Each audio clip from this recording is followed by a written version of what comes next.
Gikundi gĩa atumia na andũ ethĩ kuma itũra-inĩ rĩa Kayole mwena ũyũ wa Naivasha gĩkoretwo gĩgĩtabania mĩhang'o ĩno ya gũtuma mĩgeka ya mauthi na makũnia ciumia nini hĩtũku, gĩkĩhũrwo njeki nĩ mũndũ wa wendi mwega ũrĩa ũrĩtie mũingĩ kwanjia gwĩkĩrĩra kothi cia moko iria augĩte nĩcio rĩu iraheana mĩeke mĩingĩ ya mawĩra gũkũ bũrũri-inĩ.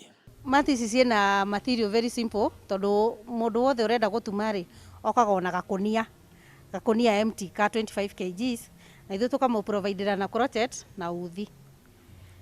Kuma hau tũkamũhe mwarimũ ũngĩ muonia kũrĩa gũtuma, and it is simple, they are picking in no time. COVID ĩrĩ ona gĩtũmi nĩ tondũ taniĩ kothi cia moko ndiroĩ kũhũthĩra coka na gũikara na twana tũnini nĩ teithĩtie andũ aingĩ mũno. Kũringana na Njoroge, gũtuthũka kwa mũrimũ wa COVID-19 ũrĩa ũtũmĩte andũ mathiĩ na mbere gũikara mĩciĩ nĩkuo gũtũmĩte oke na rĩciria rĩrĩ rĩa gũcokanĩrĩria gĩkundi gĩkĩ nĩguo kĩhũthĩre mweke wa gũikara mĩciĩ kwĩruta gũtuma mĩgeka ya mĩthemba ĩtiganĩte gĩkĩhũthĩra uthi wa burana na makũnia.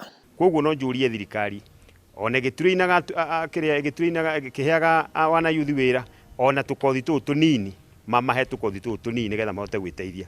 Gũkinyagia rĩu gĩkundi gĩkĩ kĩna arutwo matanyihĩire 50 arĩa mekinyagia gũkũ thutha wa kũrĩkia mĩhang'o yao ĩngĩ ya kwĩmathĩra, makiuga kwa ihinda inini rĩrĩa merutĩte gũtuma nĩmonete umithio mangiunĩra twara. Ukiwa idle unafikiria drugs, unafikiria kufanya mambo ambayo haitakikani. Tuko busy hapa tunatengeneza mats na hii ni lifetime skill. No mũhaka tũcenjie mũikarĩre witũ ũrĩa tũikaraga. Tondũ one thing nĩ atĩ nĩma nĩ wathomithia mwana na twĩnao mena ndigiri, no na ndigiri ĩyo ĩ mũciĩ. No ũgakora bundi ũrĩa ũrakana mahiga na haha ũcio ndarĩaga wĩra.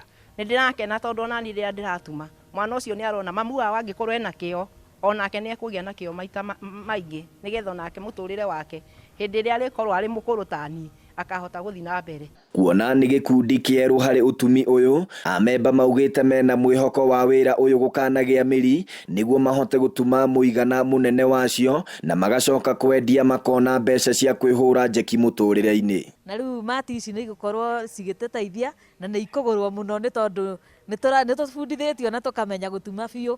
Rĩu no tũrathiĩ tũgĩteithĩkaga na gũtuma mati. Mati ici twatuma no ikũhũthĩka thĩinĩ wa taũni citũ, thĩinĩ wa nyũmba nĩ tũrĩciendagio na nja wa bũrũri witũ, twĩna wĩtĩkio ũguo nĩ igũthiĩ. Handũ-inĩ ha Inooro TV kuma Kayole, Naivasha, kaunti-inĩ ya Nakuru, rĩtwa rĩakwa nĩ Festus Lang'o.